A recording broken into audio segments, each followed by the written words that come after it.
Sabia que tem como começar a ganhar dinheiro somente usando o seu celular e trabalhando no conforto da sua casa? A CyberQuest tem tudo o que você precisa saber para conseguir ganhar dinheiro com a internet de forma prática e rápida.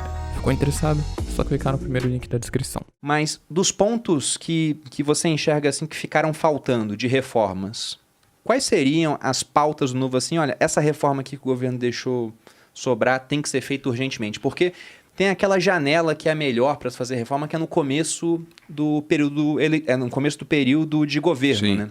sim. Então, no que vocês focariam? Não, a tributária com certeza. Tributária? E a tributária a gente chegou a um consenso legal com a PEC 110 e 45, que era um projeto da Câmara e do Senado junto, que pela primeira vez teve o apoio dos 27 estados.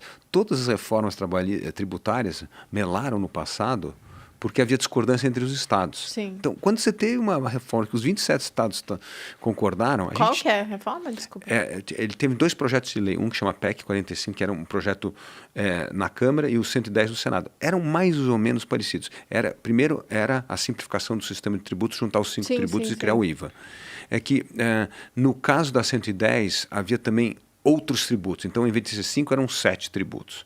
Mas, no fundo, era a simplificação das regras. Então, isso é o que havia de concordância. Ia cobrar no destino. Então, puxa, finalmente acabou aquela história de onde cobrar o imposto. Então, vai ser no destino. Então, o que aconteceu é que a sociedade começou a discutir a alíquota antes da simplificação da regra. Não, o serviço vai pagar mais imposto. Não, o comércio vai pagar mais imposto. Esse foi o erro que nós cometemos, aí como sociedade. Porque se tivesse aprovado...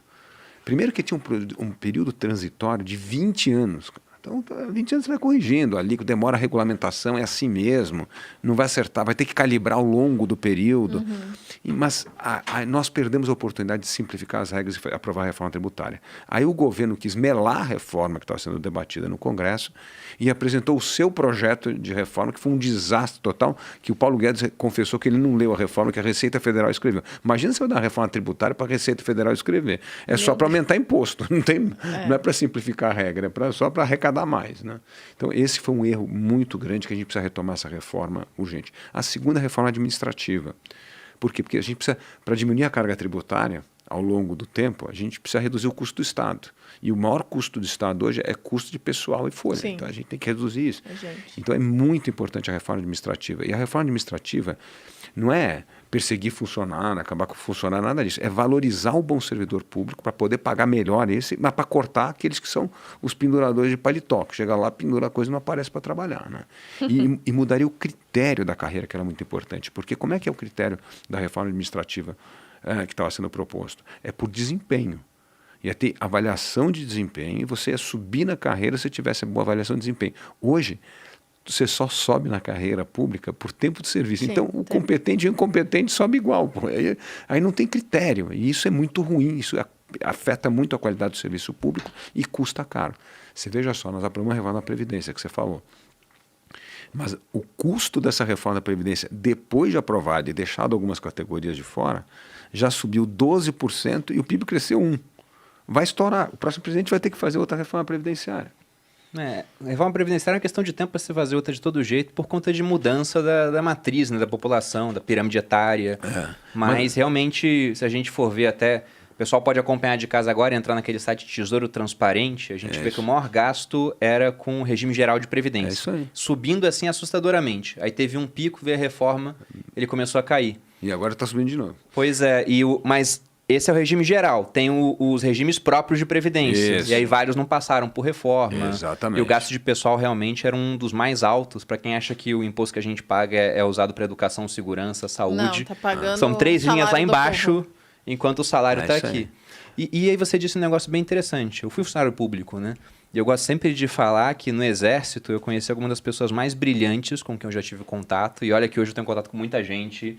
Tem empresário bilionário. Outro dia aqui no escritório vieram 3 para dar palestra pra gente tudo. Então são caras muito inteligentes, mas mesmo assim eu olho e penso, pô, eu tive um comandante que o cara falava 6 idiomas. O cara era muito inteligente, era uma sumidade. Mas também conheci pessoas que passaram no concurso e... Foi isso. Encostou. O cara tá Nunca esperando mais fez 20 nada. anos para se aposentar, às vezes, né? 30, no geral, né? Mas já tinha um tempo de carreira.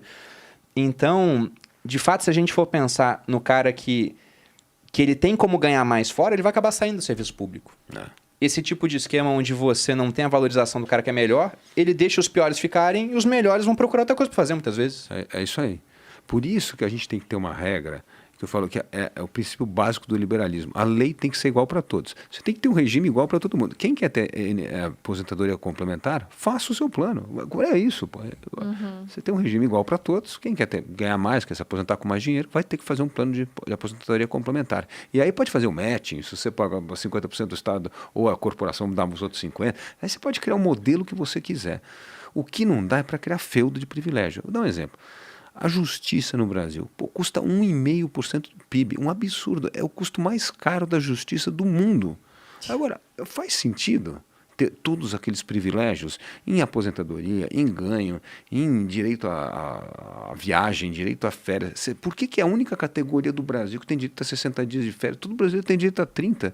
Por que tem um ser especial que pode tirar 60 dias de férias? Então, assim, esses feudos de privilégios são inaceitáveis hoje. A gente tem que acabar com isso e criar uma lei que é igual para todo. E aí você vai ter, sim, os regimes especiais de aposentadoria, mas de acordo com regras claras, debatidas e que seja aposentadoria complementar. Mas criar regra diferenciada, isso aí abre um caminho. Por que a minha categoria não é privilegiada? Por que a minha não está dentro? E aí você sai de uma discussão sem fim e que só aumenta o custo para todos nós da sociedade, cobrando mais imposto para pagar essa conta. Você falou do privilégio de algumas categorias. O que me vem na cabeça é, por exemplo, aqueles casos de corrupção envolvendo juízes. E a punição é uma aposentadoria compulsória. Ele para de trabalhar e é aposentado. É quase um prêmio no final das contas. Não, você veja só, 0,5% do funcionalismo público é elite do funcionalismo público. Só de super salários e benefícios, a gente tem um gasto anual com essa turma, 0,5% de 2,5 bilhões de reais. Não faz o menor sentido. Sim. O fundo eleitoral. Olha que coisa mais absurda isso. Fechou em quanto? 5,7 bilhões? 4,9. 5 bi.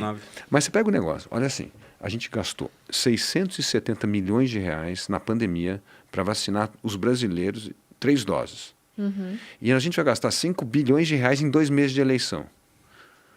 É um negócio assim bizarro. Eu falei, como é que é possível isso? E não é um gasto que ajuda o pequeno, né? Não. Ele ajuda os partidos maiores. Não, ajuda a manter as oligarquias, porque o presidente do partido chega e fala, eu vou colocar 1 milhão na campanha do Bruno e 100 mil na campanha da Malu. O que acontece? Ele vai se eleger, você vai perder a eleição. Então, além de tudo, não tem nenhum critério de como usar o dinheiro.